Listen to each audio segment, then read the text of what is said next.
Ay, magandang araw po. Pag-uusapan natin ngayon is tungkol sa manner ng pagboboto natin tuwing halalan.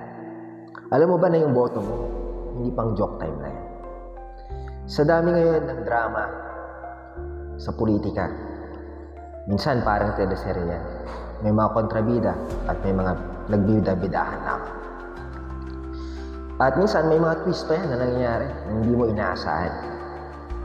Pero teka, no? Hindi ito pang prime time. This is a real life situation. Hindi porket trending ito sa TikTok, sa YouTube, sa Facebook, qualified na sa Senado. Hindi porket marunong mag-vlog, marunong na rin mag-budget para sa bayan. Kaya next time, bago ka bumoto, tanungin mo muna yung sarili mo. May plano ba to? O puro pakit lang? May track record ba ito? O puro throwback lang? May prinsipyo ba to?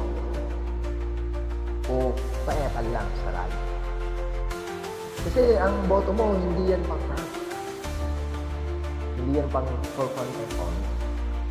Boto mo yan, pang future mo, para sa bayan, sa buhay mo. Kaya next time na mangampanya na parang influencer, tanungin mo, influence sa akin? Sa good governance o sa fake news? Politics is not a joke. So, don't vote like it's a punchline.